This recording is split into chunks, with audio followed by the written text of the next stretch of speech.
All right. We are ready to get started. For the first time ever, we're almost on time. Yeah, this is impressive. Only 3 minutes late. And this is a testimony to the incredibly cool guests we have this week. I mean, like, I am super jazzed. This is the most jazzed I've been since Pete Hines was on the program. This is amazing. A Welcome to fellow the Pete. show, Peter Janaros. Hey, thanks for having me, guys. I'm excited to be here. Well, Absolutely. we are excited to have you. So, if you guys don't know, Peter is lead designer. Technically, is your title over at Sparkypants, but he does kind of everything over there in one way, shape, or form. Man of many hats. Yeah, I mean that kind of defines our studio in a way. Is lots of folks wear lots of hats, and that's just kind of the way things are, dictated by circumstance. So Yeah. Well, I mean, like, when the Sparky Pants transition came around, we made a list of people we wanted on the show, and you were top of the list. So, thank you so much for joining us. I know that we got some pretty cool things we're going to get into tonight, but I just really want to say, first of all, that Sparky Pants is the hardest company name in history for me to remember. I don't understand that. It seems like you should be able to remember that, Justin. You should, and I should, because it's fun and it's silly, and I'm ridiculous, but like I have probably missaid it a million times. Yeah. I mean that's fine. I know you've met Justin once before in person, but as you get more prolonged exposure, you'll realize it's not shocking at all that he can't remember it. Yeah. Yeah, well, I mean, look, we've had 45 episodes. It's me talking about myself, so we're not going to get into why I have a horrible memory. But Yeah, yeah, Peter. Speaking of talking about yourself, he's gonna get blessed this show because if you can't tell, I'm a little under the weather, which means likely less long-winded rants from me. He doesn't thank have to God. be subjected to that. No So it'll be Papa mostly Charmer going off. just Justin rambling at me, asking me weird Whew, questions. I'm awesome. looking forward to it. Yeah. All right. Well, let's get speaking of wearing many hats, let's get interview hat on. So I think this might be a lot of people's first exposure to you. So Sure. I was just curious, Peter, like what your background is with gaming in general. Like, how did you become a gamer? Um, so we had a Coleco when I was a teeny tiny little guy, back in like the early '80s. And that was my first gaming experience, but it didn't really grab me until I was at my friend's house one day, and he had a Nintendo, and I played Super Mario Bros. For the first time, and my little like 6 or 7 year old mind was just blown, and it's kind of gone from there. For CCGs, like that was a bit later, like when Magic first came out. I think I started playing Magic right around like the transition between the Dark and Legends Oh, thereabouts. cool, So cool. way Old way back school. in way back in the day. Yeah, Yeah. that's Um, like late 93, 94 ish or something like that, right? yeah. Um, and stuck with that for a couple years through about Fallen Empires. But at that point, it was high school. My friends were stopped playing. It was getting expensive, so Hmm. just kind of fell out of it. But have checked back in every so often just to see, what the game's like, and was pretty excited to hear about this Legends game that we were going to be working on. So Well, it's got to be cool to not only be working on Legends, but also be working with some really high profile Magic professionals on the design team. yeah, I mean that's a recent thing that's been really friggin' cool, just from a like both a personal and professional standpoint. Like Yeah. for a long time it was just me on the design team on Legends. So Yeah. I talk about wearing many hats, and I do a lot of I do a lot of programming too. So it's just like little bit hectic. You might guess, but yeah. So Josh came on back in August, and like we threw him right into the fire by sending him to the Master Series, but he did amazing. Yeah. Yeah. He was great there. Josh is a great guy. He's super smart and obviously a really talented player. So it's been a treat to have him on. And yeah, we're having Paulo Vitor joining us in like a week or two. And that'll be great. And then that guy Jason, I guess. Some folks might know him. And then then we have Ryan starting in a couple weeks too. He is not someone that I expect folks to know as a household name, but I am super excited for him to be on the team. He is so slow background. Like our team is very left-brained as a whole. We're all very analytical. Think logically about stuff. Ryan is a great designer, but he's right-brained, which is we were very thirsty for that because he brings a creative spark to the team that I think we were really going to benefit from. So. Well, if you're ever looking for an additional creative spark, that's definitely a right brain kind of guy. You're looking at him right here. I've already told him that whenever I have an idea, I say, Justin, would you play this? And you're my sounding board for exactly that. We have had many conversations like that, actually. Yeah. So I guess we should backtrack a little bit. Sure. How did you get started with Sparkypants? Well, I mean, tell us about the company and your involvement. Yeah, I really want to know, and I'm sure a lot of people would be interested. How do you go from somebody who loves games to working in games? Because that seems to be something that a lot of people don't understand, how a transition like that occurs. Yeah, I mean, for me, it was part luck, which I think that's the part that's tough to tell people, to explain. Like, there's so many people that want to get into games that you need some kind of edge, whether that's you know be in the right place at the right time or just know someone. Like, that's the X factor in a lot of ways. And like for me, it was my buddy John Hawkins, who is a senior designer at Big Huge Games now. He was working at Big Huge back in the day, so to understand Sparky, you have to kind of understand Big Huge Games a little bit. That's the company that worked on Rise of Nations, Rise of Legends, Settlers of Catan. And I the love first Settlers, iteration, by the way. yeah. We did a Xbox Live adaptation of it that was pretty well received, but we're diverging a little bit. Yeah, and so Big Huge Games, my buddy Hawkins was working there, and so 2 years after college, I was doing defense contracting and just said, I don't want to do this anymore. That's fair. Yeah, it wasn't. I mean, it was fine. It wasn't for me.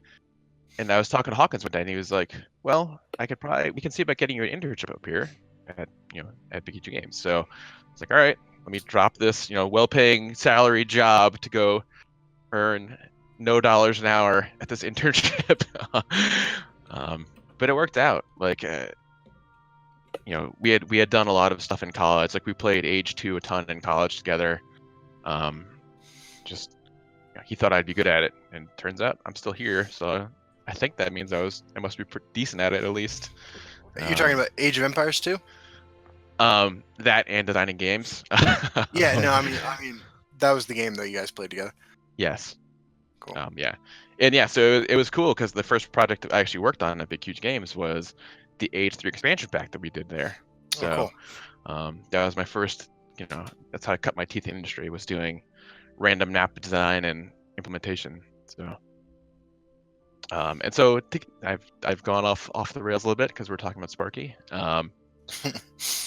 But so the reason I bring up Big Huge Games in that iteration, because a lot of the guys at Sparky now were at Big Huge Games then, or came along later during the run of Big Huge Games.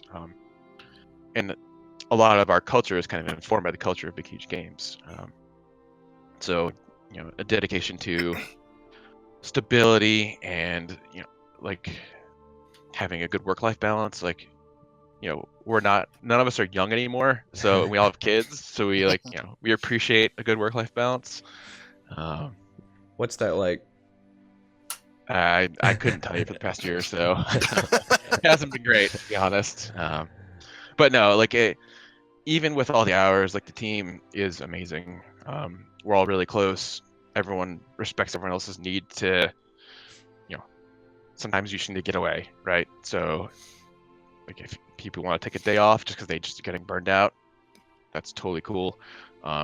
Like, my schedule's really weird these days because half the time I'm going to pick my kiddo at daycare, so I'll like disappear for an hour in the afternoon to go get her, come back and hang out with her till my wife gets home, and just that kind of if it feels nice to work at a company like that, I guess. Like, we're pretty tight, like close bonds. So that's really cool. I mean, like I work at a agency that we have 17 staff members, and it still kind of feels like a family like that. And I came on board when there were 10. And if you feel like you've heard too many horrible, like I work in mental health, if you've heard too many horrible stories that week, and it's Friday, and like you just you're not going to be much good to the clients that day, there's an understanding there, right? Like, hey man, just take the day off. Yeah, I work for government, so they, at least for my day job, so basically what they do is they make me want to go see Justin. and talk through. Dude, one of the most depressing experiences I have every day actually is my daily Twitter conversation with Derek. That is accurate. I cannot even dispute that a little bit. Yeah. Yeah. I get hazard pay for talking to him. Above and beyond. Yeah. So that's great. Yeah, did I actually answer your question? Sorry. I mean, that's okay. You're already in the spirit of the show. Like, I love Yeah. this. Yeah. This is You great. didn't once mention Marvel or DC or anything, so I think the answer is no. Okay. Sorry. I'll try better next time. You need to get off the rails a little bit harder there, sir. Yeah, I was too close to the subject matter still. I'll try and I'll go further afield next time. I've already stopped myself from telling 2 prison stories. Like, that's how good we're doing so far. Because that's why I was asking about Age of Empires 2, because I had a story about prison about Age of Empires 2, and it's just anyway, I digress. So you guys have had the Legends contract for what, about a year now? Yeah, a little short of a year. I think it was actually signed like mid or late December last year. Okay. I wasn't actually on the project till about mid-January, so I couldn't tell you for sure. Yeah, a little under a year. And now I know you guys made Drop Zone before you started working on Legends. What was the period of transition between the Drop Zone era of Sparkypants and the Legends era? Like, I mean, what was that like? I mean, it was hectic. Like we're pretty transparent about stuff, so I don't think it's bad of me to say, we're kind of scrambling. Like it was a very tough transition period. Like, when we lost Gameforge as our publisher, like a lot of folks in the studio let go. We were in kind of a very pared down mode, so we were basically just providing some support to Dropzone at that point. We ended up picking up a good amount of contracting just to kind of bridge the gap between Dropzone and whatever came next. And there was a lot of there's a lot of exploration happening in tandem with that contracting. So whether that was going to be finding an external partner or like what was going to be the next thing for us internally, yeah, it was a tough time. But that's that's not uncommon in this industry, I guess I would say. Like you look at like what happened with like Telltale recently. Like Right. I love their Walking Dead game, so I was really sad to see that the final season might not see a conclusion. But that's a pretty common story that it always makes you sad to hear it, I guess. Why do you suppose that is? I mean, I guess this is not really like a useful question, but like, I do notice that like publishers, or not publishers, but developing companies just kind of just end overnight sometimes. Yeah, I mean, part of it I think is just I don't think anyone's really figured out how to make games well yet, like at a management level, because like you look at the industry as a whole, and crunch is a huge problem. Like that's why it means so much to me that Sparky is like, yeah, we don't want to do crunch. We understand that sometimes it's necessary, but we do everything we can to avoid it. And so that just leads to lots of burnout. Features get expand, a lot of feature creep. Like games go beyond scope, and just developing games it's always very tricky, and there aren't very many people that I think that can do that kind of long range planning that is required to take a game from planning and pre-production all the way to ship and actually do it on time. Like that's an immensely difficult task. Yeah, so obviously I'm an outsider looking in, but I've worked in several positions with software development and things like that in mind. So would you say that it's, because I imagine it's probably like 2 ends of the spectrum. The one side is for startups, a lot of times it is people with more of the creative mindset, the people who want to make the game kind of running things, and they don't necessarily know how to manage. Yeah. Right? I think about like software startups and stuff in my area, or people I know personally who kind of went down that path, who have great ideas, but not necessarily like the business side tacked down. And then on the other end of the spectrum for games, if it's like super corporate already, if they're not seeing the returns they expect, they're more likely to just shut it down. And there's no like happy medium in between. Is, again, as an outsider looking in, that's kind of the way that I would assess it, but I'm curious what you would say. No, I mean, well, I guess that's what I hope we find is that kind of happy medium, right? Where we're not scrambling, we're not like in danger of being shut down. Yeah, it's yeah, I don't know if I have a great answer for you, Derek. I think if I did, I'd probably be much richer than I am right now. Yeah. I mean, I have obviously less experience in software than one of you, but I think that on a personal level, like I found like that as more of like an idea guy and not really much of an implementation guy myself, like for like my relationship with you, Derek, actually has been like super beneficial in this way because you're structured and organized and kick my ass when it needs to be kicked. Because like frequently, like I think that like kind of like a number of people who want to get into gaming, into the development of games and stuff. There's no shortage of like creative people in the world, right? But there is a shortage of people who like can rein them in. Yeah, I think that's fair. So that Justin just saying we need more Derek's in the world, right? That's what the world needs. More Derek's. I don't know if I mean, that's necessarily right. I just think that, they make the Justins look good. Peter and I have, had the opportunity to meet and talk a few times before, and I just think that a lot of it comes down to recognizing your weaknesses and then trying to pair yourself with people that really help, right? There's a lot of things that Justin is fantastic at that are struggles for me, and I recognize that, and I can lean on him for those things, and Justin kind of does the same. So I don't know if I would say it's more Derek's as much as it just is like finding the balancing pieces for whatever team it is or whatever project you're working on. I think that that's just really, really crucial. Yeah. I totally agree.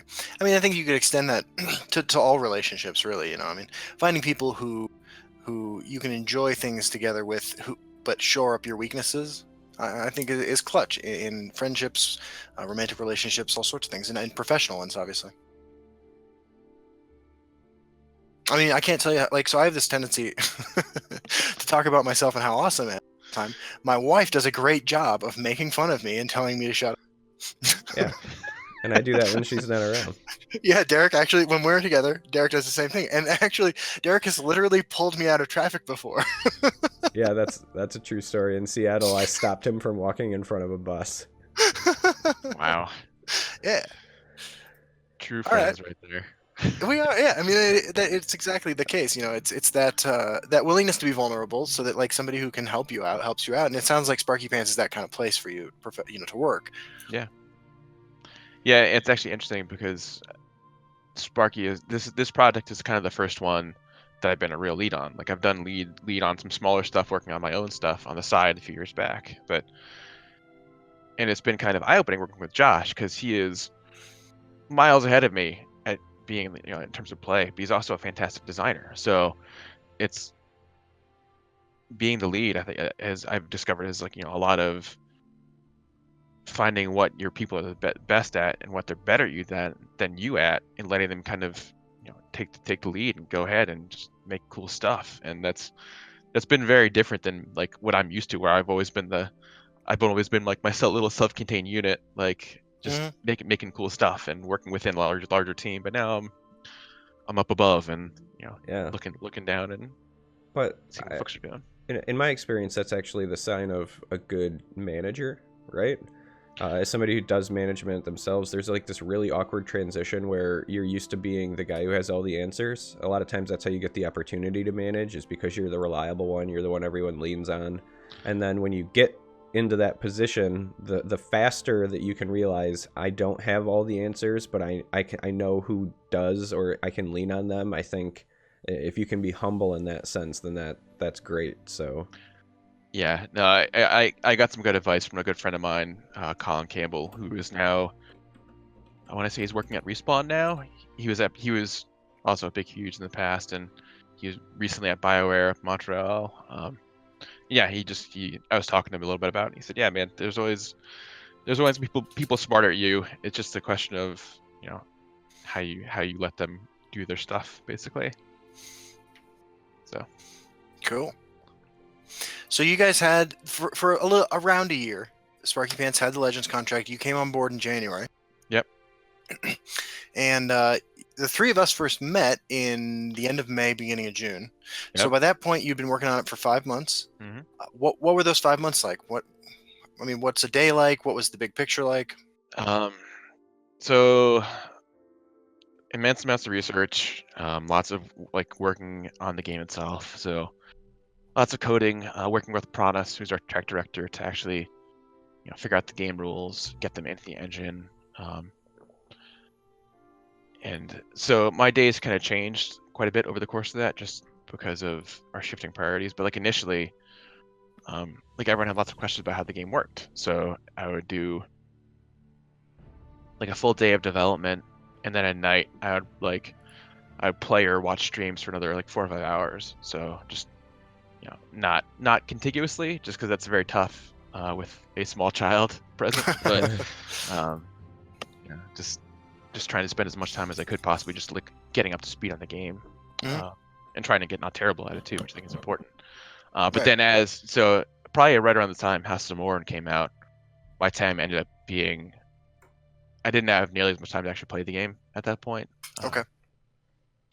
So it ended up being full work day and then a little more work day, and just trying to get as much stuff as we could done, because the schedule was we were aiming for pretty ambitious schedule to start with, but I think cooler heads prevailed, and we extended out and I think this kind of touched on what I think one of the questions you wanted to ask, Justin, which I might be stealing your thunder here, but just the idea of like release and how we took it, and it wasn't perfect by anyone's definition of the word, but like especially as like a seasoned veteran group of developers who was used to doing super high quality stuff, like it felt worse to us, I think, because this isn't something we would ordinarily have pushed. And so for as much pain as the community went through while we were figuring stuff out, like we felt it too. So it's been really good to see the game shaping up over the past couple months, and like the reason that it came out when it did, because that was like a hard date. Like the old client was going away, whatever we had at that point was gonna get pushed. So we got the core game, I think, as long as we possibly could in that time frame, and the other stuff still being worked on, obviously. But I think I'm pretty happy with the arc of progress we've made, I think. So I mean, even just from when we first played it at the summit in Maryland, to when it came when we had it in our hands at home a few months later, was remarkable. Yeah, I think you kind of, the community kind of gets that feel now, because like they see our patch notes, which are just like pages long, that Gavin has to compile, and he hates us for it, but he loves us because he's the QA manager, and he's like, oh, all these fixes are so good. Yeah, so I mean that pace, the pace of the patch notes is like, that's actually probably slower than the pace that we were doing development at, because people are actually try and Rex a little bit. Like we're still burning pretty hard, I think, in terms of hours, but it's much different now than it was before ship. Good. I just wanted to step in and ask a question that kind of came to me. After you met us for the first time when we were at Bethesda HQ, were you... I want to know what your initial impressions were with us as a group, because we haven't really talked a ton necessarily publicly. I mean, we have, but we haven't, about how we kind of all divided, and I think we're trying to demo the game and got a team of QA testers, right? There was like a notebook that came out and people were taking notes. I just want to know what your like reaction to that overall experience was. Like, were you expecting us to try as many wacky things as we could? Were you ready for the Justin Larson effect, or did you mentally, did you expect it to go differently? I'm just curious. Dude, you sit Mad Oblivion and I next to each other for 3 hours, like we're gonna do some dumb shit, okay? Like that's just what happens. Yeah, well, me and Ian trashed a lot of different things pretty hard as well. I don't mean trash like in a bad way. I mean like we were also like, we just kind of turned into QA testers, and I'm just wondering, because I've never asked Peter this, if that was the way they envisioned it, or if they thought it was going to go different and it just kind of devolved. No, I mean, I didn't have a great idea what was going to happen there. Like, I figured you guys would just play, like, it was just an opportunity for you guys to see the game and see where I was at, and it wasn't. I had no preconceived notions of what it was going to be like. So I wasn't sure if it was going to be a bunch of angry yelling at us for hours, or if you guys were like, oh, this is cool, or somewhere in between. So it was good. Like for me, like I figured if you guys were trying to break the game, that means you were at least passionate about it, right? Which yeah. is yeah. So it wasn't like you just gave up. And were like, flip the table. I'm out of here. This is worthless. Like yeah. Oh, I it's mean, good. sorry. I was just gonna answer Zombie Hunter's question about what issues hit and run caused back in development. I don't know, Justin. Do you want to tell? Like, you actually broke it, so you could probably tell it better than. Sure, absolutely. Yeah. That's as close to a green light as I've ever gotten to talk about that. So here we go. Well, I mean, the short of it is that I wanted to play Alduin, was what I was trying to do, because there was a lot of cool effects, and I wanted to see what Alduin did.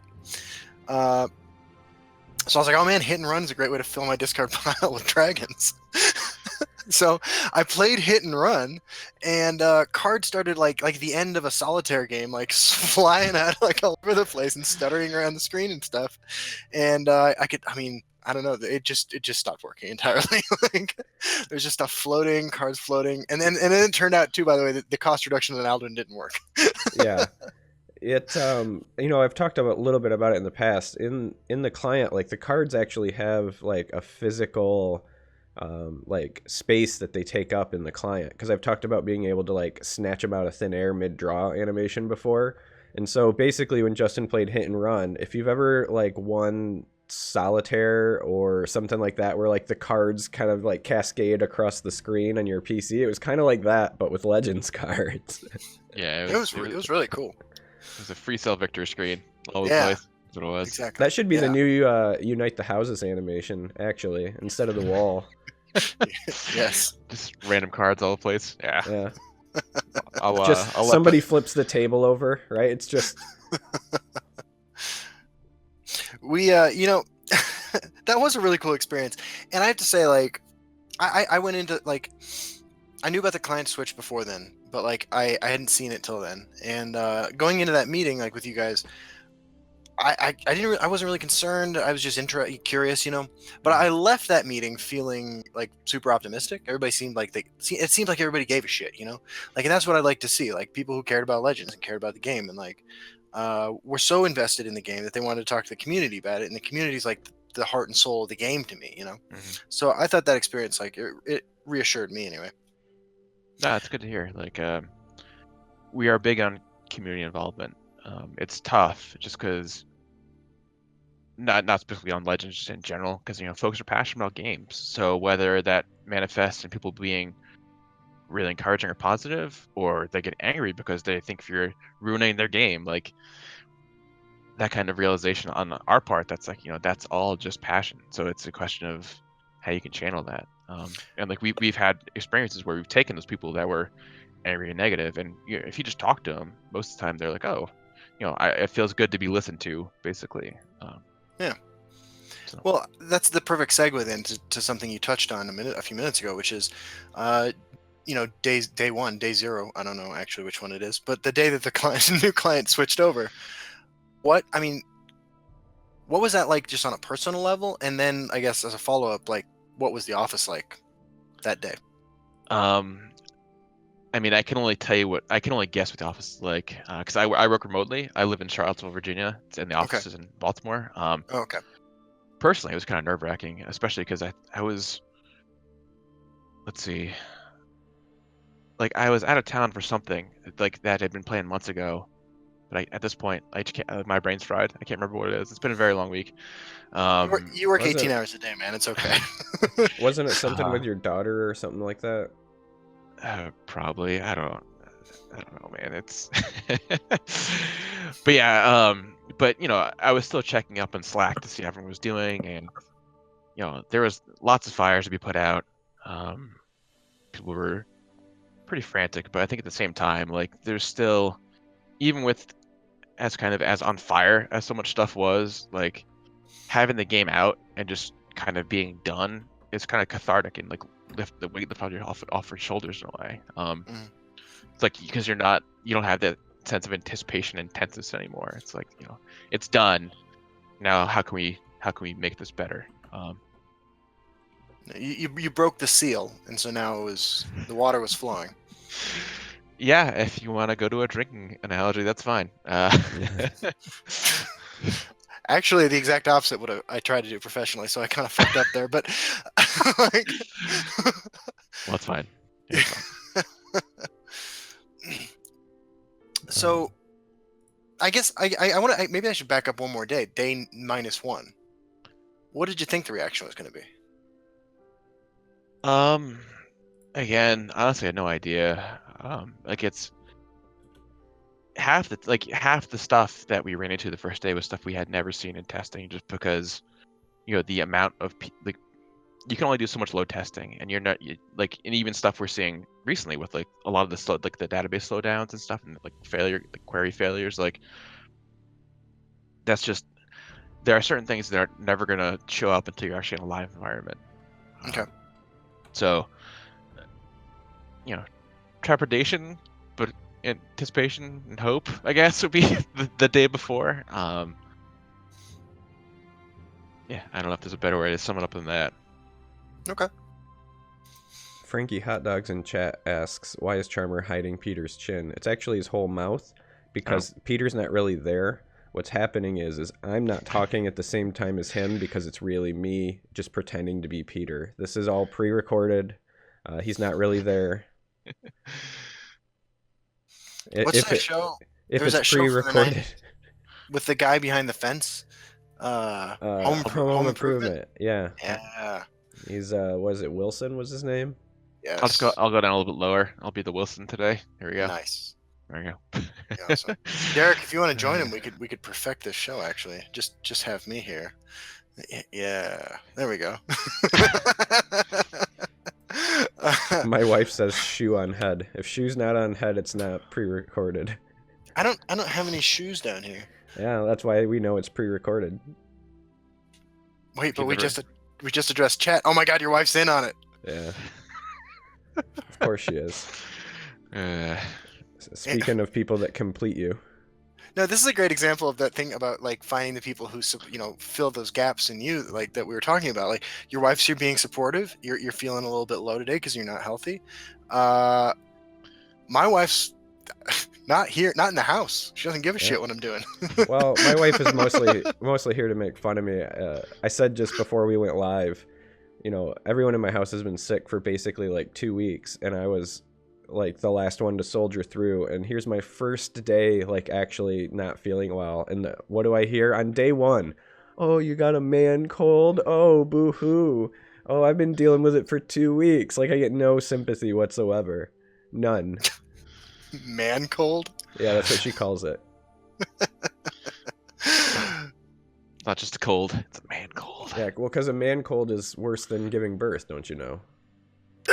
Yeah, Sandra makes fun of me every time, too. Yeah.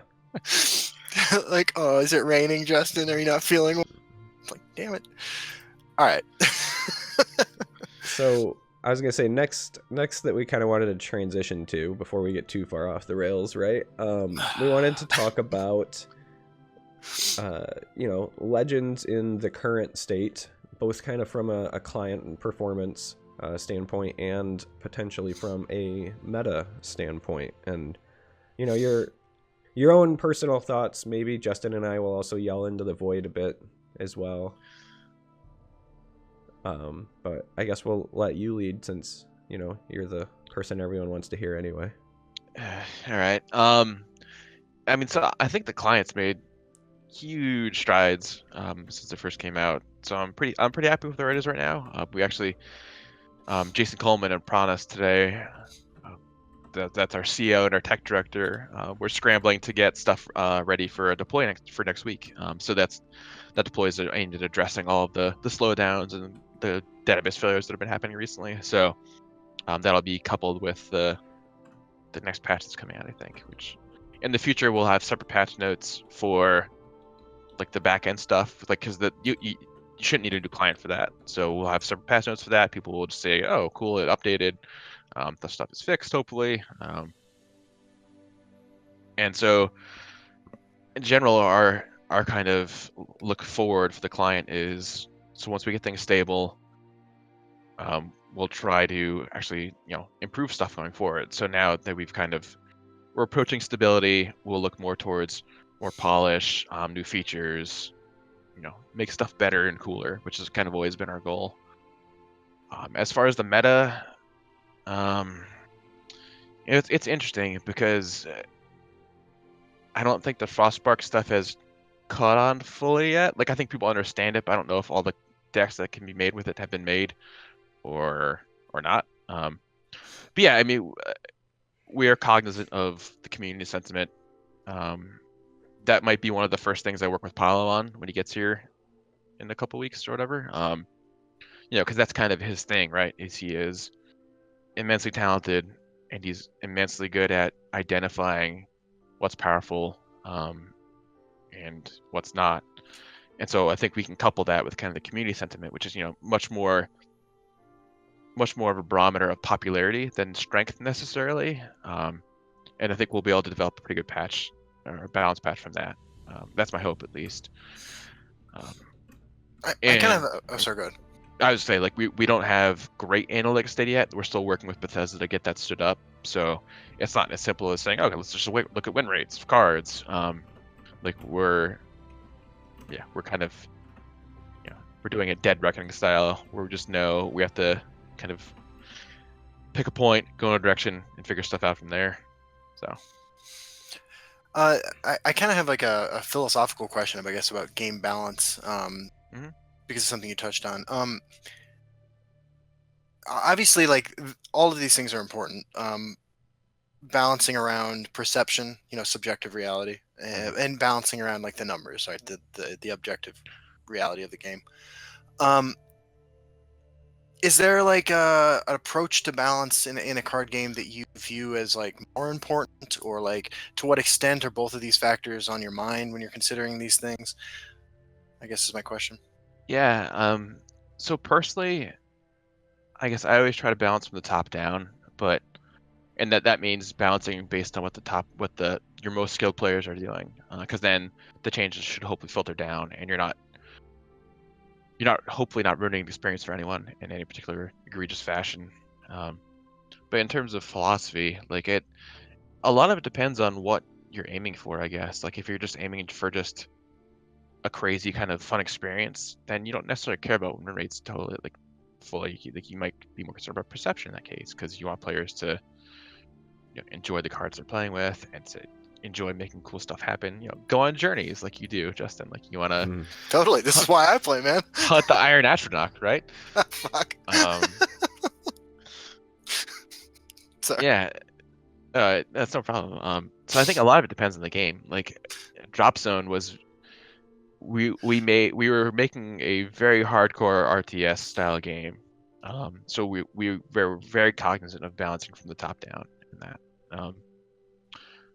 Legends, it's a little bit more in between, just because Legends, it has some random effects, but it's not super crazy. Anything goes like Hearthstone. Like it's much more controlled variants, I think is the proper term folks like to use. So there's a little bit more leeway, and it was funny because the patch that came out, I think after it was announced that we were working on the game, but before we actually released the client. So the patch before the Master Series, that was mostly back and forth with Christian and I, CVH, and we weren't certain about what we wanted to do, but like we knew that Drain Vitality was actually like a losing card at that point.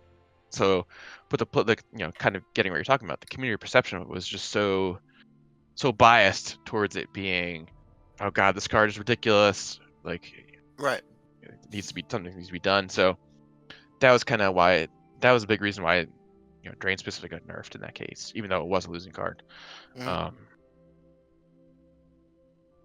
Yeah, like I think I guess my actual answer to your question is it's kind of a case by case thing. Yeah. There's no one thing, one size fits all answer for you here. So. No, I really appreciate that, and I think that's probably the right answer, right? Because like, I mean, I look at it like this personally, like most players, I don't know. I don't even know that most players do any net decking at all, especially in Legends. You know, I think that they're like, even though like my personal channel and my own philosophy about this game is sort of like a hyper casual one, just sort of like a novelty oriented one. Like, I think that it's probably like single digit percentage of the larger games community that has ever even seen one of my videos, right?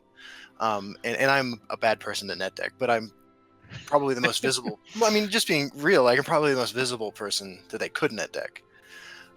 So like, making sure that the people who are playing on their phones, you know, casually a few hours a week, are having a good experience, I think is of at least a financial, you know, financially significant decision, right?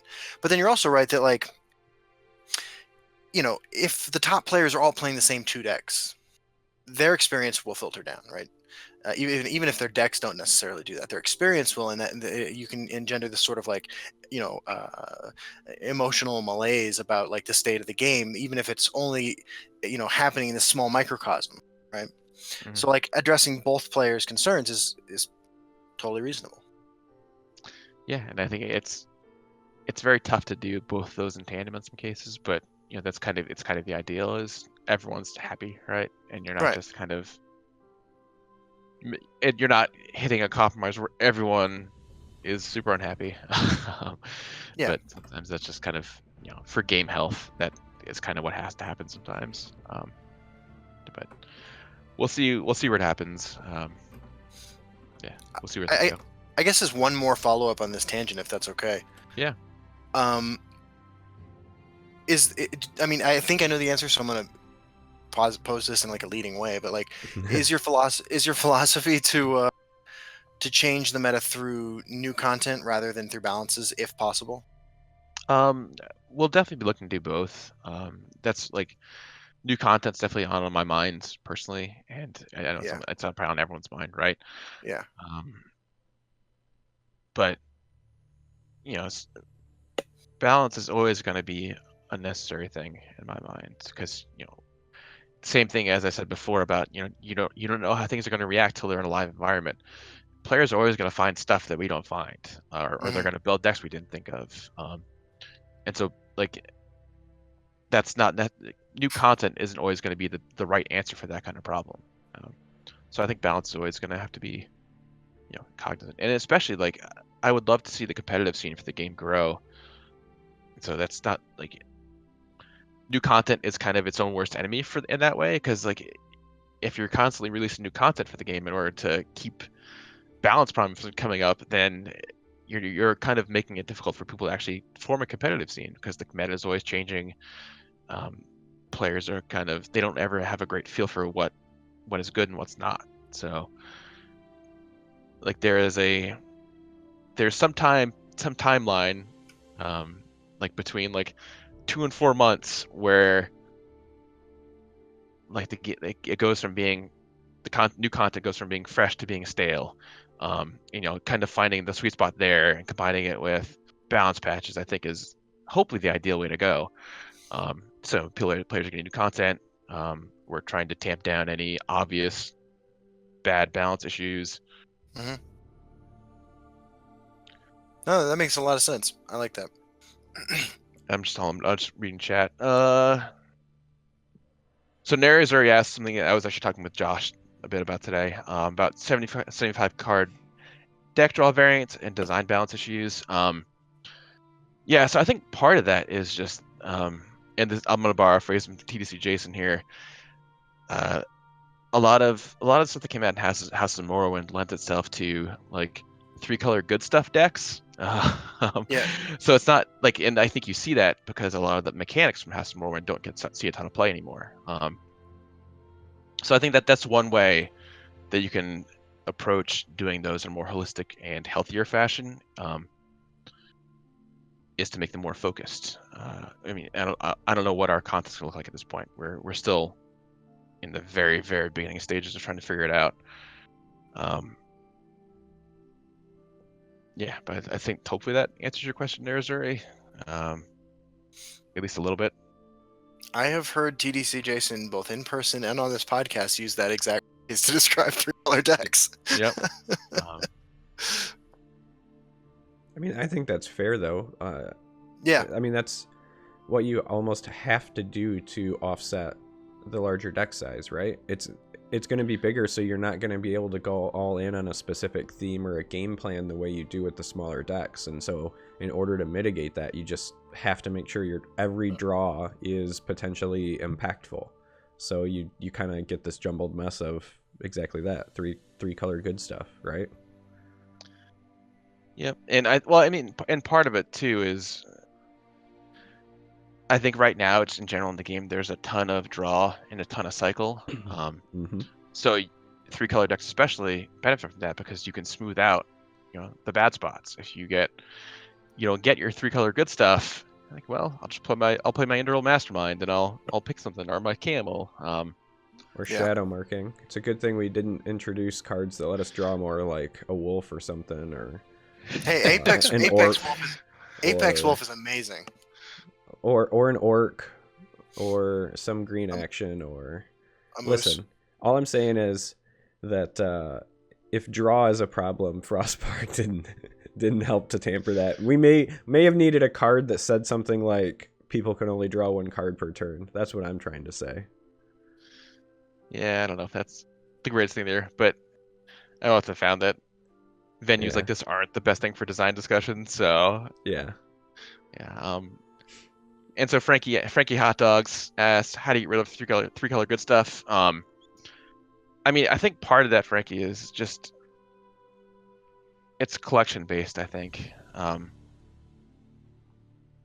like there is a sweet spot of balancing a synergistic focused mechanic for the 3-color stuff versus filling those attributes with like just straight out good cards.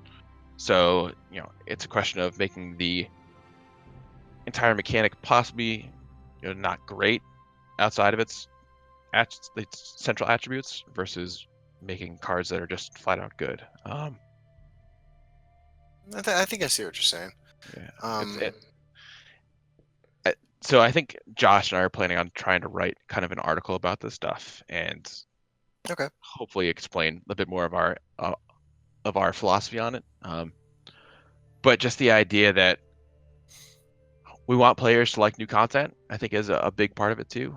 So the fact that 3-color decks are ascendant right now, it's not necessarily a bad thing from a design standpoint. Like we want players to play with the new content. And a big, a part of the problem is that we haven't gotten new content for like 7 months or so. So we're Right. very cognizant of that lack. Okay. What? I thought you were oblivious. No. That you lived in a vacuum. No, I ignore everything, Derek. You know that. Yeah, I know. At least everything I send to you. I do ignore everything, Derek. This is how I know I'm loved, because that's the way my wife treats me. Oof. Wow. Let's just move on, Justin. Brutal, Derek, dude. All right, man. I got you, Peter. Derek, Hey, go back. Derek, go back so- to not talking. That's fine. So we've kind of touched on this a little bit now too. The future of Legends, right? So like, Sparkypants has been clearly at the wheel for a while now. We've just got the first content from you guys. The Frostbark collection. Mhm. Another name, by the way, that I've struggled with. But we and I have to admit, like I really enjoyed the Frostbark collection, but I mean it's just like a taste, just like a hint of like what you guys vision for the future might be, right? So what is your vision? Not detailed specifics, but oh, whoa, I can see myself twice. Yeah, he's coming back. There was a small drop. Sorry, I Sweet. dropped. It's all right. That's what happens when I start talking for too long. People are like, dude, Justin, you just talk in circles. So Now look. you're asking kind of like long-term vision for Yeah. content? Is that what you're Well, I mean, getting at? for the game in general, I mean, I don't want to ask specific questions. I know you can't answer them, but like your vision for the future of Legends, I guess, just kind of. I mean, it's tough for me to answer that right now because my team hasn't started yet. And the team is gonna be a big part of that because they're gonna bring a lot of unique stuff to the table. My hope is that we'll be able to start doing content regularly. We'll have features regularly, and kind of touched on, I think someone asked about deck copy and paste. Like deck sharing is actually one of our high priority features. Like we don't have a solid roadmap yet, but we do have like a priority listing of stuff. So new content is very high on that list, and like kind of proving out our processes and our pipelines and figuring out how the best we can do it. And also stuff like deck sharing, tournaments, better spectator mode. Yeah, so it's not necessarily like what I want to see from the game. Like I'm still just a person. Like a lot of it is what the community wants from the game. And so I think a lot of the stuff we're doing is hopefully stuff that the community actually cares about. So it's never going to be just us steering the boat, right? It's always going to be collaborative with the community and Bethesda, saying, okay, what can we do to make the game better? That's kind of what drives most of our decisions, I think, if not all of them. So is it safe to say that like your top priority item right now is a small Mike the Liar collection with a series of Khajiit modeled after Justin and myself in their likeness? Yeah, I'll do the voice work for $10. I mean, I will do it for $9. Will you go lower, Justin? We'll split it. Listen, this is a package deal. I bid $1. Like, we need it's a small collection. There's a Mike the Fun, a Mike the Interactive. We'll each take a turn. No, look, we've talked about this for literally years now. When we had Pete Hines on, which was over a year ago, we said, "Where is Mike, and how do we get Justin and I?" Yeah, we need a 10-card collection that is all dual attribute cards called Mike the Liar. They all do different things. just confuse everyone. Yeah. This is exactly what we need. Yeah, or at a minimum, just like 5 unique legends, 1 for each attribute, right? So that you can run Mike, and because again, it's a different Mike throughout history. It would be lore friendly. They could all do different things. Mm-hmm. And Chet brought up a good point. The community already offered, and I remember this. They offered $50 for me to do a voiceover for every card. I'm willing to do that for $50. Wow. Yeah. I'll settle for just 1 card. I don't even need to do every card. You don't have to pay me. Just Easter egg me in. Yeah.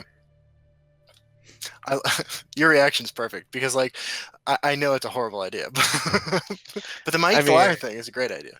I can't say no, I guess, but I don't have to say yes either. How about that? Totally understandable. So Frankie asked another good question about when Gauntlets might be back, and that's something we want to evaluate, Frankie. We don't necessarily want to do Gauntlets exactly the way they have been. Like, kind of our drive to, like, that's what we've been doing, is trying to get to parity with a lot of the stuff that was in the old client. Gauntlets are something we think we might be able to do better. So, like that could tie into the tournament work, for example. So it's not a question of just not doing things just because they were done before, I guess, but can we do them but make them better or more full featured, or not just kind of settle, give something good back to folks that are playing the game. I like that. Yeah, I mean, so like usually in the second half of the show, the only other point we had, so full disclosure, guys, we sent a list of stuff we want to talk about. We've hit all those points, and now we're actually at point 7, which I described as we've drifted far off course. So we oftentimes take questions from the audience. I don't know. I know you're pressed for time tonight. Do you want to take a few questions? Yeah, sure. I've been trying to answer stuff. So let's see. Chat's been pretty well behaved so far. Yeah, like a lot of the questions that during the interactive part tend to be. Yeah. Also, I'll give this as like the impromptu disclaimer so that Pete doesn't have to. There are some things he may not be able to answer, and it's not just because of like his inability, but like some things he just might not know. So like right out of the gate, for example, I see Eternal Youth talking about competitive scene. And I'll let Peter answer this, but I'm going to tell you that he probably won't know much about that himself, because some things are still Bethesda's purview and some things are Peter's. And so while they work collaboratively, he just may not know. So don't like think he's dodging you. It legitimately is a two-way street. Yeah, I mean, that's another kind of one of Sparky's tenets is we try and be as transparent as possible when we can. When we're not bound by contracts or NDAs or whatever. But yeah, like Derek says, like competitive scene, I would love to see it grow. I don't know what the plan is for that. We are planning to get in-game tournaments in at some point. That's a high priority thing for us to do. But like I said, like the roadmap is firming up in broad strokes, but it's not at a point where we can say, all right, we're gonna have this stuff at this date. I don't know when it's gonna happen, but it's still coming. It's still planned. And like I said, I told you guys the kind of priorities that we're looking at. It's just not. It's a question of kind of when. Understandable. Yeah. So we'll start with softball. We'll ease your way into this. All right. Aeolus asks, who is Peter's favorite legend streamer from New Zealand, and why isn't it Aeolus? I don't know. I know River Yao doesn't stream anymore, but was he from New Zealand or was he Australian? He was from the Outback. I like that Frodo Okay. guy. Yeah, as far as I'm aware, New Zealand is populated by like ring bearers and. I thought it was just like Saruman. hobbits and green fruit. Sheep. Don't forget, there's lots of sheep in New Zealand, I hear. Yeah, So, sheep. Oh yeah, that guy who hosts the Amazing Races from New. thanks, Justin. I say as a guy who watches quality television.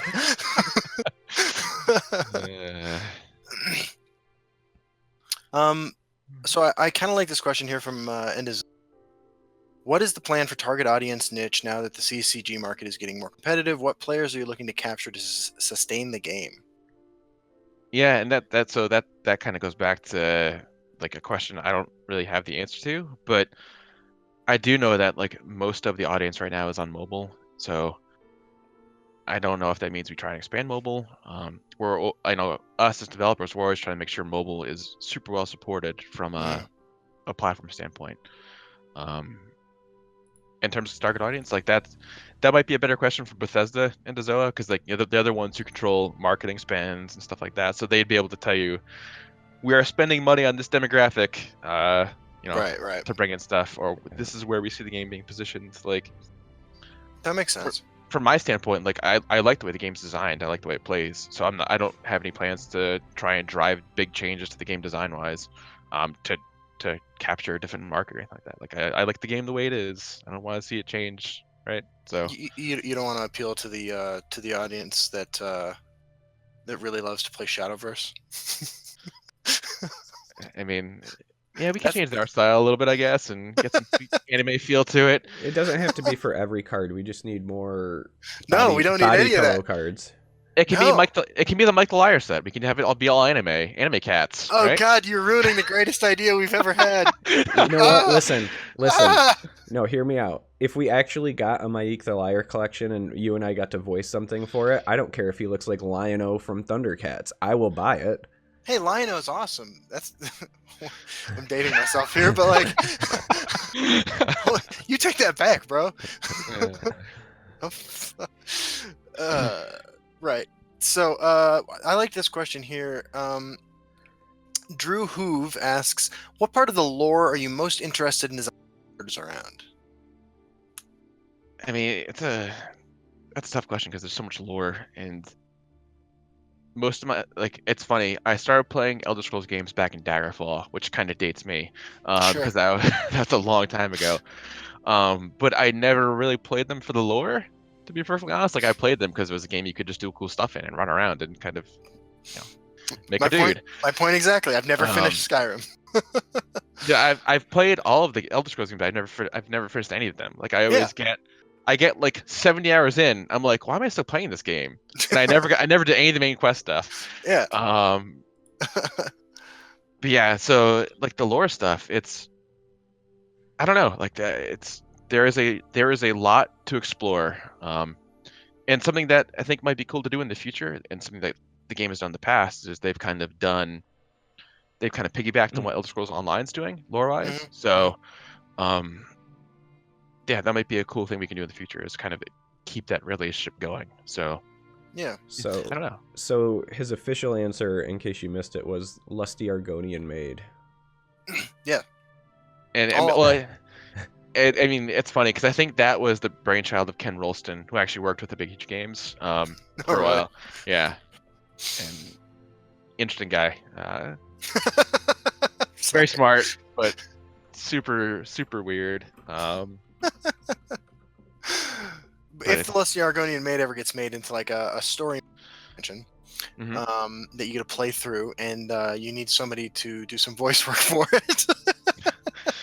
So I'm getting the sense you want to contribute some voice work to the game, Justin. No, man, I'm just happy to be here, to be honest with you. That's my honest answer. Yeah.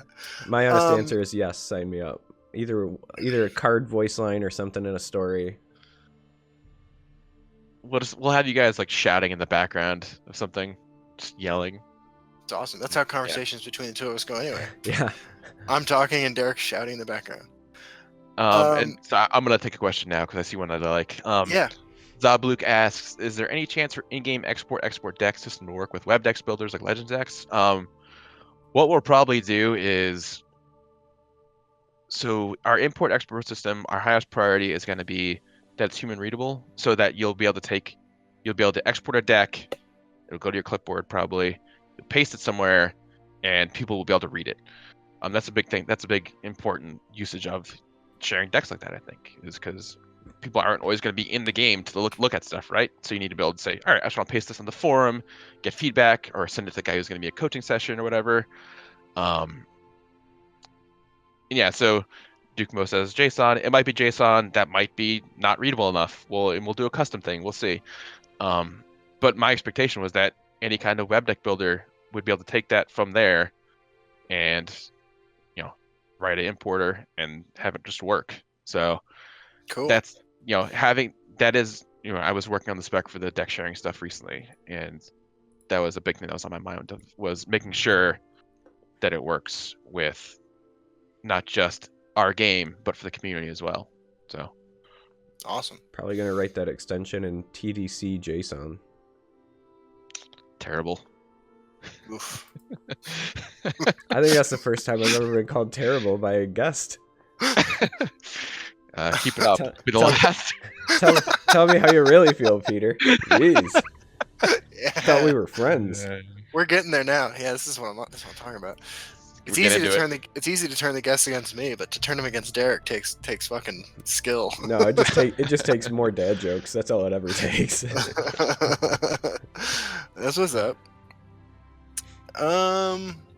So I got a question in chat from Shunara about Twitch overlays. I don't know what those are, but So do you mean like the innkeeper for Hearthstone? Yeah, Shunara? I'm assuming sure that's what you're exactly talking about. what he means, yeah. Yeah, I don't know if that would be us or Bethesda doing that. I not something I have great sense for. It might be cool. Because I've tried to learn Gwent and Artifact a few times on my own, just like watching streams, and you understand it, but you can. If the streamer isn't hovering over a card actively, you're like, what is that? What just happened? What does that do? Yeah, I have no idea. Honestly, I think one of the biggest draws for extensions like that are not just for the streamers. Don't get me wrong, I'm sure they love it, but I would really like it for competitive scene stuff too. One of the biggest pieces of feedback we got from Master Series was that for new players who might be seeing it for the first time, it wasn't necessarily super accessible. And while we were doing our best to kind of cover both entrenched audiences and new players with the commentary, it's really hard to do. So I think that, if we do get to expand our competitive scene and we do start doing more things like that, I think it's a really big value there. Yeah, and like I said, like we are very receptive to community feedback. So, one of our big priorities is going to be better spectator mode. So maybe in tandem with that, maybe we try and figure out, I don't know if we have anyone who's done a Twitch extension before, but maybe better spectator mode can be paired with having, our own Twitch overlay in game or something. So we'll see. This is all just pie in the sky. I did, kind of spitballing here that I'll probably be held to because I said it, but whatever. Hey, man, it's looking like July. I didn't say any dates. I never said any dates. Sorry. That was a little below the belt, man. And yet, I'm No, the one who's no, terrible. I wasn't. That was not directed at Peter. Not at all. That was directed at Pete. Yeah, that was directed at Pete Hines. All right. What other kind of questions we got here? Are there any chance we see premium card changes to moving cards like Gwent does? So I know that our effects lead Ken, who actually he did a lot of the effects in Elder Scrolls Online too for their initial release. I think he was working with ZeniMax at that point. Like you've kind of seen some of the stuff that he does already with the Frostbark collection. So like he does lots of awesome effects. Mhm. So I don't know if we probably wouldn't do a fully moving stuff. But making premiums cooler is definitely something he wants to do. So more animations on the board, better effects. So yeah. Scrolling up a little bit, Wayne McPain was curious if you could shed a little light on what happened with Drop Zone. Yeah, I mean, again, we're super transparent. It just wasn't doing great, and then we were kind of surprised. Like, so things with GameForge kind of went bad, kind of in a surprising way that we weren't expecting. So yeah, so like for me personally, like I did a lot of the gear design on Drop Zone, a lot of the pilot design, and I maintain that. Jason Coleman's probably watching right now. He'll argue with me about this till the cows come home. But I liked I really liked how we did the pilot system Drop Zone, where we were giving players the power to customize stuff. I think there were a few failures, just kind of as a whole, where I don't think the game was monetized very well, and I don't know if it was marketed very well. And I don't know if we positioned the game as well as we could have. I mean, this is entirely my unbiased, unpaid opinion, and Justin can back me up because I said this when we met back in May in person. I thought Peter looked bewildered when I said it. So obviously, when we got the news, I went and I checked out Drop Zone. At the time, I could really only play against bots, players. There wasn't enough actively online to routinely play against people, but I actually really liked it. Like, keep in mind, I'm a guy who likes MOBAs and I like RTSs.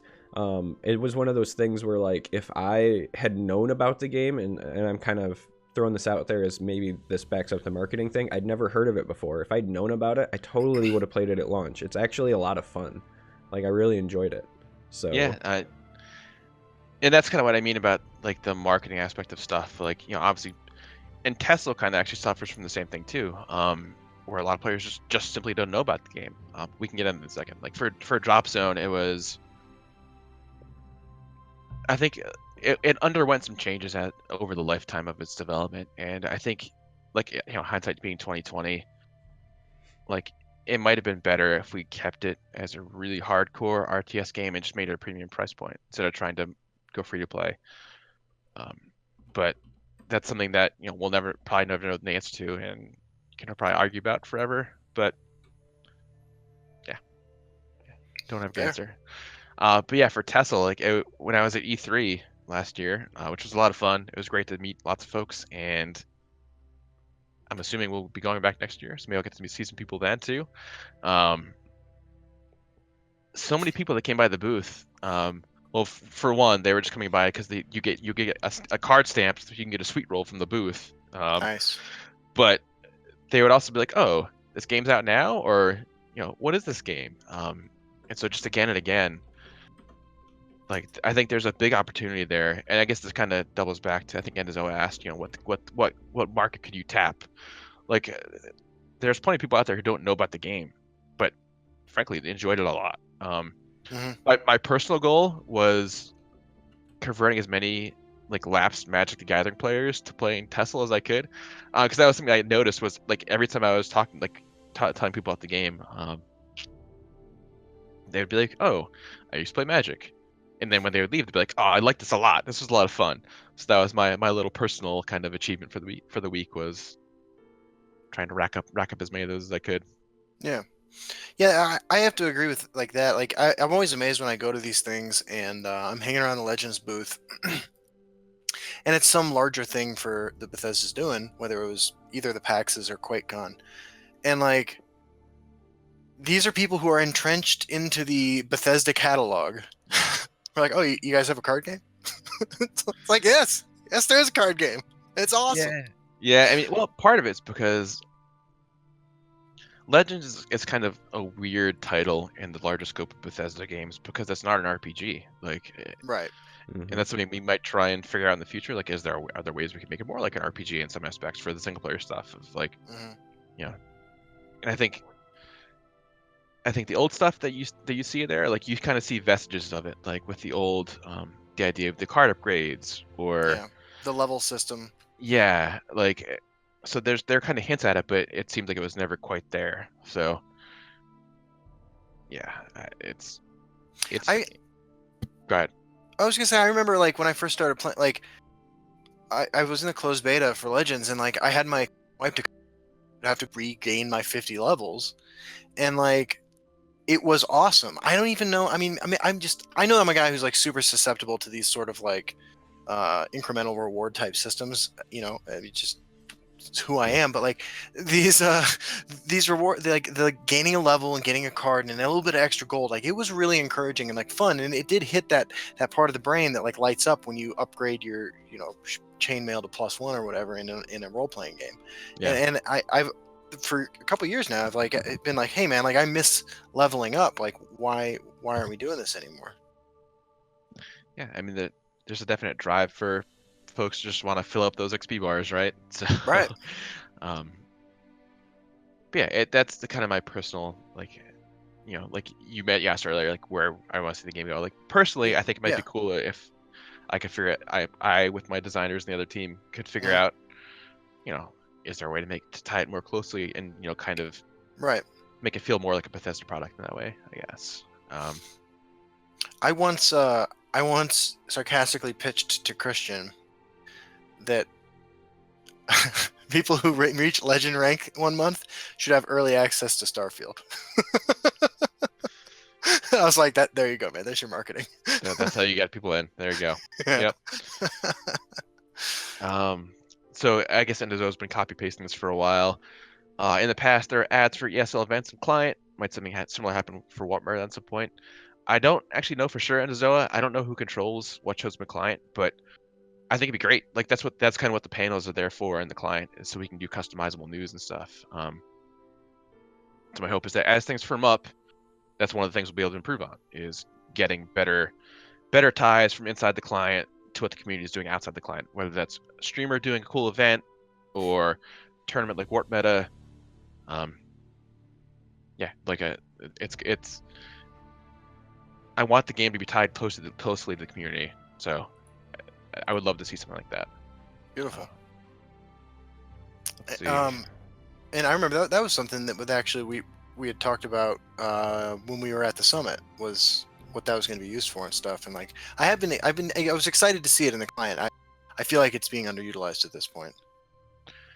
Yeah, I mean, well, it's something that we have plans to expand it, I guess. I don't know if, like, I agree with you. Like, I don't think it's being utilized quite as well as we could be doing it yet. So I understand. That's our thing, is we're always going to keep improving stuff. So I think that like, and I know that's the sort of statement that like anybody would make, but like I think there's evidence, right? Like the fact is, like we've seen more patches since Sparkypants took over than we ever saw in the years that Direwolf was running the ship. Now, I mean, you know, you're not saying anything. That's just a fact. That's just the truth. Like the incremental upgrades or whatever, however you guys describe this. I don't know anything about computers or technology for that matter, but like it's working, right? Like you see problems get squashed pretty quickly, and the patch notes are just. I mean, Derek knows I don't read, but like they're so long. They're so long. Yeah. He doesn't read at all. Speaking of not reading, Person of Secrets asked the question, and I actually want all of us to answer it because I love it. So the question is, what's your favorite tabletop game, and what's the worst designed component of that game? Jeez. Man. That's a So great question. my longtime favorite has been Dominion. So fun deck building game. Worst design component, I guess I would say it might be the turns in a way, just because a lot of the decks you end up building, especially in the base set, are just you're trying to go infinite, I guess, in some way. So if you're playing with more than 3 or 4 people, it takes forever for turns for it to get back to you. So just the idea of like basically that's your I get on the phone and I don't care about the game time. Oh yeah. Yeah. So that's not necessarily a bad design. It's just kind of a symptom of the game. Yeah. Yeah. What about you, Justin? My favorite tabletop game is Clank, and I mean, yeah, I love Clank. I just love the game, and the worst design component of it is that it takes a long time to set up, and it takes a long time to put back in the box. I'm totally serious about this, actually. Like, I would play twice as much of that game if it wasn't such a hassle to like pick everything up and set it up and then put it all back in the box. That's fair. Yeah. It's really hard for me to pick like a favorite tabletop game because I play so many of them. But yeah, like if you count D&D as a tabletop game, then like I love D&D for obvious reasons, but I've always hated the armor class represented being like the difficulty to hit. Right? Like putting on plate mail doesn't make me any tougher to hit. I think that armor always should have been damage reduction and not like ability to hit. But if you don't like, I know it's a tabletop RPG, but if you don't count that as like an actual tabletop like board game, I would say Axis and Allies and the research mechanics. Like I love Axis and Allies, but like throwing money at like a lottery chance to get research and then you have to roll randomly to see which research you hit always rubbed me the wrong way. So I'd probably say that one. That was one of the most interesting questions that anyone's ever asked us. This is our 46th episode. Maybe I am your most interesting guest ever. It's totally possible. I mean, this has been pretty great so far. We'll see. Yeah. You are easily the most interesting developer we've ever had on the show. That's true. There was a time when I was in the special guest box and in the Justin box, and that was a highlight until now. That was a dark day. It was awesome. So, because New Croc asked when the picture on the Sparkypants website was taken, I honestly don't know. I've had very long hair at certain points of my life, and my hair is curly, so when it gets long, it kind of froze out. So that's probably the picture you're looking at. But yeah, so it was probably a couple years ago, I think, if I had to guess. Sweet. I always use like ancient photos for me, and then like a few years will pass, and I'll personally be like, well, you know what? I didn't look so bad in 2018, and then so I'll throw up one of those. That's how I roll. Oh yeah, this is a great question from Angela Solis. Do you have a least favorite and favorite card for Legends? Just like as a player, what grinds your gears and what do you really like? So my favorite card, it has nothing to do with anything about the game. Is Loyal Housecarl, because so if you ever looked at the buff Loyal Housecarl gives, it's called Get in the House. That's the name of the buff it gives. And so for a while, I had misassigned the text. So you know how you get the prompt that shows up when you're targeting the ability that tells you what it does. Yeah. For a while, that just said Get in the House, and I thought it was the best thing ever. And keep in mind, this was in the middle of like lots of long days, and you're just loopy, and things are just weird, and you don't know what's going on half the time. And that was when we found that bug, and I came really close to saying, I'm not going to fix this. I want to leave this in the game. That's awesome. Yeah. So just get in the house, boys. Get in the house. That's awesome. Least favorite? I'd have to think about that more. There's not like I don't have a clear least favorite card. So sorry, I'm disappointing here. Angela Solis. You heard it here first. His least favorite is Balmora Spymaster. Confirmed. Wow. I don't even know what to say, man. Way to push your agenda on me, Derek. Thanks, buddy. Yeah, dude, come on. Listen, I believe that everybody has the right to their own opinion, and I don't, try to impose on people except for that. Except for me. That reminds me of the disclaimer I put on my Twitch recently. Yeah. Which I will not repeat. When you when you started playing the game, you said you're doing those 6-hour nights, like where you were off and on playing Legends Mhm. because you wanted to be a good player. What were you playing a lot of? I mean, you said this was the spring of this year, right? So a 6-hour Yeah. game could have been one game of support mage. No support mage. I wanted to see what free to play was like, so I played totally free to play. Okay. And I'm more of a Johnny player than anything else, so I like to kind of find things I think are fun and see if I can win with them. Yes. So a lot of item battle mage made it into my lists. And for a while I was trying to do. You'd probably enjoy this, Justin. I was trying to make an Assassin Prophecy deck based around Barter and Insightful Scholar. Oh yeah. Because I figured prophecy cards in general are just worse than cards that don't have prophecy. So if I can give those away, great. And then draw some extra cards. Yeah, because on average I'm going to be getting better cards back than I'm giving away. So, dude, that is exactly how I feel about Barter. Barter's an amazing card in the right deck because you're getting better cards because they're not ones in your deck. That's funny. There you go. Wayne McPain is on board with Prophecy Barter Assassin. Hell yeah. So yeah, so look for that to be supported in a future release because I am the lead design. So absolute power, man. Yeah. That's awesome. Oh shit.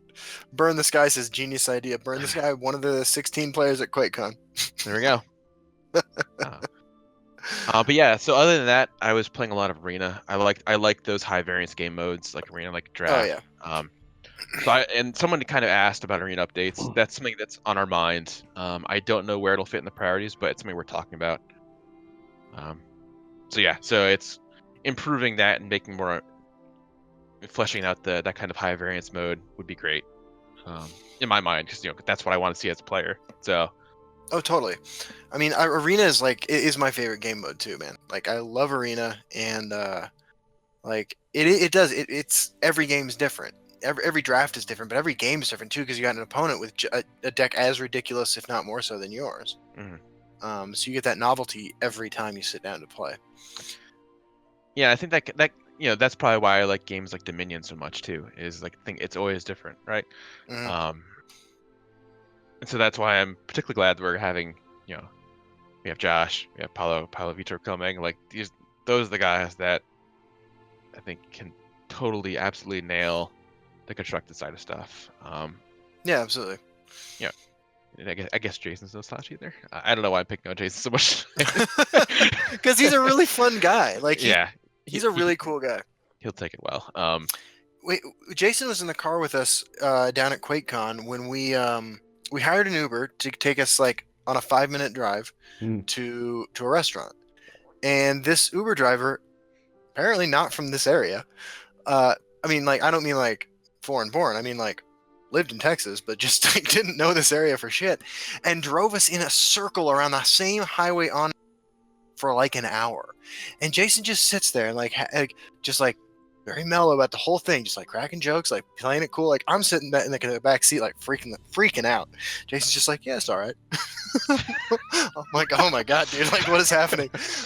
Yeah, to give you an idea, there was a group of us going to this restaurant, and theirs was the first one to leave, and then like 2 more Ubers showed up after they'd already left to pick the rest of us up. And then I remember I was like the last Uber to leave the hotel, and I think they arrived 15 or 20 minutes after me at the actual restaurant. Yeah. Like we thought that they'd showed up and left. It had been that long. Amazing. So I'm wondering, because talking about the games you like and the style of Legends you like, have you played Slay the Spire? Yeah, I've actually been playing that quite a lot recently. Yeah. I tend to like waiting for games to actually release before I play them, but I've been looking at that for so long. I just finally I caved and bought it, and yeah, I like it a lot. It's a very fun game. That was my experience too. I was like, early access, like I ain't got time for that. But then I kept watching people, and I was like, oh my god, this looks like the perfect game. And yeah, yeah, it's fun. It's funny because it's touched on a lot of stuff I've wanted to do in the past and stuff I've actually started prototyping with some of my other friends. Like, Cool. Like the kind of that meshing of RPG and deck building. Absolutely. Yeah. It does feel like an RPG. I'm glad you said that, because like it does feel like you're building up your character. You know, you're increasing your stats Yeah. as you go. It's a lot of fun like that, and the art style really fits it well too. So this is kind of a softball question. Fiverr49 asks, any thoughts to adding best of 3 mode sideboarding? So one of our big priorities, Fiverr, is adding a tournament mode to the game. So that would include stuff, best of 3, conquest, last deck standing, that kind of stuff, last year standing, whatever you want to call it. I don't know if we'll have sideboards. I think that's kind of like sideboarding to me is a very Magic concept. Legends in general doesn't have that hard of a tech card pool, so I don't know if sideboarding would be super helpful in a lot of cases. But again, like if it's something that like we're doing development and we figure out we get a lot of sentiment from the community with like we're saying we're doing tournaments. What do you want to see? And people are like sideboarding. Like that's the kind of thing you guys can do to kind of help develop the game and help steer stuff. So stay involved. Talk to Gavin on Reddit. He will talk to you. Yeah, stay involved. Sweet. My wife just messaged me to see if I was okay because I keep touching my head. I was like, no, Sorry. Cthulhu, no, I'm not okay. Oh, come on. Come on. Now, so I responded and I was like, no, I can make it to the end. And she said, do you want a bottle? Man, I'm catching. It's awesome. Wow. Sounds like our wives have been hanging out. Yeah. That's some heat. What's up? So Shunar asked, is Arena going to rotate ever? He misses Dark Brotherhood and Skyrim being in there. Yeah, so that's something I think we're interested in updating. Like I said, I'm a big Arena, a big limited game mode fan. So freshening it up and adjusting content there, making a better experience is definitely on my mind. So Sweet. Stuff will happen there. I don't know when, but it'll happen. That's awesome to hear. I mean, I know that, like, over the years, like, suggestions like a arena leaderboard, I think actually that was the only suggestion I made at the summit was an arena leaderboard. Have been things people have been talking about, and just hearing that you're interested in it is great, because I don't think we ever heard anybody else ever talk about arena mode. Yeah, I mean, it's something that Josh and I have kind of tossed around a little bit because we both like those limited formats quite a bit. So Sweet. figuring out how we can improve that and make it a more fully fledged mode. Great. One of the highlights of my life actually was building a magic cube and drafting it with him. Like, I'm not gonna lie, like that, I still get like geek something when I think about that. Like, that was great. Obviously, he kicked the shit out of me, but like, it was a lot of fun. That's great. Yeah. Yeah. Josh is a very cool guy. I'm glad he joined us. So. Nah, I agree. Let's get a last call. Maybe a couple more questions. What do you want to know? Questions don't even have to be Legends related. We're at that point in the show. We're deep in 0.7 now.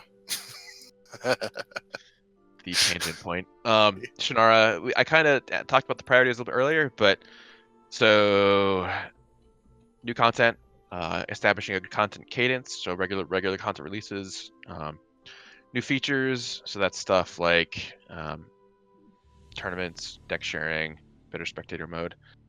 I think that's everything I said earlier. I think that's everything that's on our internal list. So again, we don't have a good roadmap of when that stuff's going to actually happen, but that's kind of what our priorities are for development right now.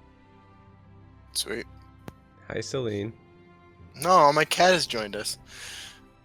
Kitty. If you ever want to do alternate art. Oh, Celine. Yeah. Oh, Zombie Hunter has a question I'm actually curious about myself. Are we ever going to get the ability to view the banished zone? I don't know. Potentially, but I'm not sure. It might happen, it might not. Fair. So Wayne McPain says your beard is glorious. Not a question, just an observation. Thank you. it just kind of happens naturally, so I can't really take too much credit for it. Good genes, I guess. Understandable. My poor brother, man. He. I have a brother. He's my younger brother. So he's still not young, but he is my younger brother. He's going bald, and he can't grow a full beard. It's the saddest thing, man. I don't know what to say. That's terrible. I know. We're gonna have to vote him off the island. So Silverfuse asked, adding animation for Pierce of Twilight. Yeah, we saw someone post a thread about that. I think about how we can make that better and like make it more obvious, and that's on my list of stuff to investigate. And I think you'll see in the next patch notes, like we're trying to be very cognizant about like what cards display what information to the opponent. So like I think one of the things you're gonna quote me on this, I'm not sure if this fix actually made it in, but stuff like Arcane Enchanter showing when you drew an item, basically, figuring out what cards should be doing that, what shouldn't. I think for the most part they shouldn't be doing that, is where Josh and I landed on stuff. So okay, yeah, cool. Well, I want to say, Peter, like this has been a real treat and a real honor for us. I don't have fun. Yeah, I mean, like I really hope that the future involves us hanging out again, going out for Thai food again. That was a good Thai restaurant. So that was super good. Yeah. You drove though, right? Because like we walked and it was pouring rain. But it was great. That was great. And I know that like I can only speak for myself, but like the people I talk to, like we're all jazzed by the takeover that Sparkypants has done, and especially the progress that's been made since the new client dropped. Like Yeah. I personally have enjoyed the new content as well. I thought that Frostspark has been pretty interesting, and I even killed a guy with a 2020 Death Hound a couple days ago. Nice. Yeah, and looking forward to more. Cool. Yeah, I mean, you should definitely give props to Josh, because Frostbark was mostly his stuff. It was funny because we were talking about like, we weren't sure when Isles was gonna come out. We were like, well, we should probably think about some more new content for like between then. And like a day later, Josh was like, all right, here's a small collection. Let's iterate on this. So it's like, oh, all right, great. Awesome. Yeah, so big shout out to Josh again. That's like the third one he's gotten. And shout out to Jason. I haven't given Jason a shout out yet. Just made fun of him. But Jason's great. Yeah. Cool. Yeah, basically what I've learned is everybody's great and I'm terrible. This is a good show. You are great in a terrible way. There. Right. That might be the nicest thing you've ever said to me, Peter. I try not to talk to you, so that's why I said it might be the nicest thing, because normally it's nothing. It's awesome. Oh. Can we just like make fun of Derek for a while now? Like I'm down with it. It was mostly it was gentle making fun of Jason, just poking fun of. So nothing. Oh shit, Jason's here. Yeah. Jason, I told him a story about us and our horrible Uber driver at QuakeCon getting us lost driving around that highway on-off ramp thing forever. I have a question. With Jason taking over his new duties, is it going to be a conflict of interest if he still continues to moonlight as Ant-Man? I'm confused. You must not have seen the podcast when he was on it. He has this helmet that is Ant-Man's helmet that he made. Oh, okay. And we made him wear it. It is a glorious helmet. Like, this isn't even me making fun of him. Like, it's a fantastic helmet. It's great. It's great. What Jason does on his own time is Jason's business. So if he wants to keep being Ant-Man, he can keep being Ant-Man. It's 2018, man. Do what you want to do. Didn't I say that during the Master Series? Is that what that's from? Yeah, you did. During one of the qualifiers. Are you quoting yourself now, Justin? That is exactly the level of narcissism that Justin is. Yeah. That's the level I'd expect of a man who puts face on a t-shirt. Justin is the kind of guy that not only quotes himself, but he's the kind of guy that'll be like, dude, I was listening to this guy the other day and he had a great idea. And then he'll tell you the story and it was him who said it, right? Yeah. Like, I posted a post on Reddit yesterday where I called myself the Messiah. So nothing wrong with a little ego, I guess. I don't have a great answer. I got nothing. No, that's all right, man. It's late. I'm loopy. I totally understand. We'd love to have you back anytime. Maybe around July or whenever we're getting new content. Yeah, well, It's always July. next time Peter's on is looking like July. Yeah. But thank you so much for joining us. Like I said, it was a real So before everybody takes off, even though we're about to wrap up, stick around. I am going to give away a premium Frostbite collection. So don't take off quite yet, just as a heads up. But we'll do that after we say the final goodbyes. I just didn't want people to take off and miss out on the opportunity. What happens if I win, Derek? Do I get it? I am in chat. Yeah, Nice. You have an equal opportunity to win, and it will become your code, and you can do with it as you Sweet. see fit. I'm gonna keep it. I've earned it. That's awesome. All right, so yeah, let's close out the way we always do. Peter? Do you want to say the magic words? All you got to do is say "see you on the ladder." See you on the ladder, guys.